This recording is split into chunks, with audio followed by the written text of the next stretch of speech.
It is Tuesday, and I think today is just a bit of a general update kind of day, so I'll get right to it. As you no doubt heard today, the United States government decided it was going to take a bit of a holiday, even though the taxpayers kind of don't want it to. It's a bit of a frustrating situation for me because I have friends who are government employees here in the U.S., and they risk being furloughed, and if they aren't furloughed, they at least don't get paid. Ooh, not a real good situation to be in. Add to that, and I'm saying again, add to that Congress can't compromise their way out of a wet paper bag. They're always coming out going, they did it. No, they did it. No, guys, come on. Stop screwing around. Sit at the table, talk over the problem, and let's get this going because next week, or is it 2 weeks? I think it's 2 weeks. In about 2 weeks, we have to worry about the debt limit, which is not a credit card type problem. It's one where we have to pay the bills we've already racked up. And of course, if they can't get to an agreement on that, it sends a nice rippling shockwave through the global economy. Not a good week to be in the United States of America. All of this stems from one law, the Affordable Care Act, which was passed by a democratically controlled House. It was passed by the Senate, signed into law by the President, who was then reelected in the next campaign. And this was a campaign issue, too. You could have elected the guy who said, I'm going to repeal this, but nobody did. Democrats won again, and they kept the Senate. And after that, well, actually before the election, it was upheld by the Supreme Court.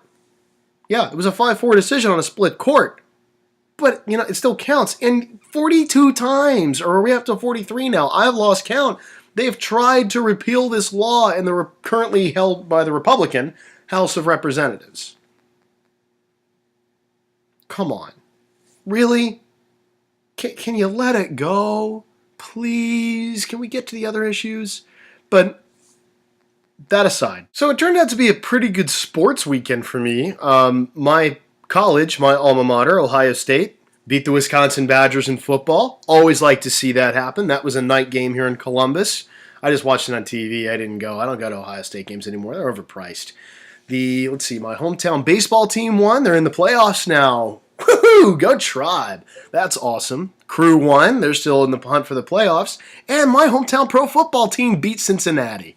Gotta love that. And it was actually because one of my high school classmates was playing quarterback.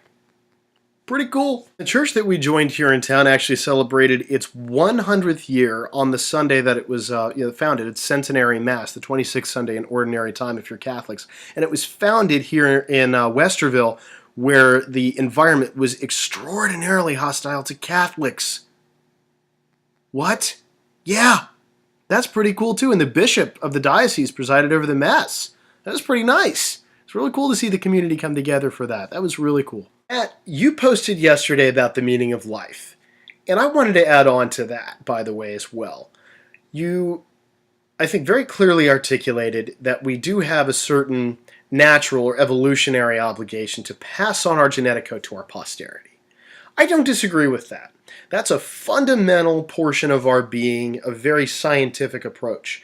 The philosophical aspect, just sort of adding on to what you said, there is that subjective, how can I lead a good life view, but I do think you branch that off into an objective portion, if you will, as well. It's not so much for me, why am I here?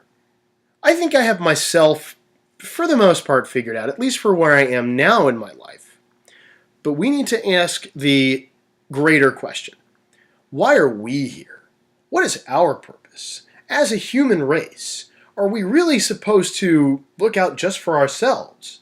Or do we really take a cue from, I know it might be a trigger, but let's just say religion as an example because it's the best that I can think of at this point. That we really love one another as we love ourselves. That we take care of each other. That we feed the hungry, clothe the naked, tend to the sick.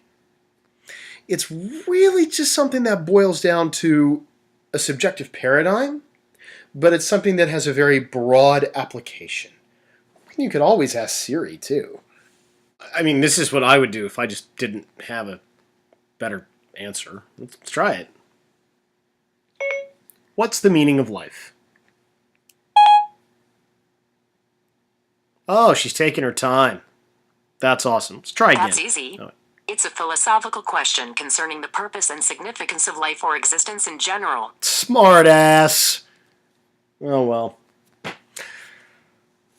Even technology doesn't have an answer for the greatest question of human existence. And it shouldn't. It's our question to answer. So, Matt, I definitely appreciate the prompt. And guys, I'll see you next week.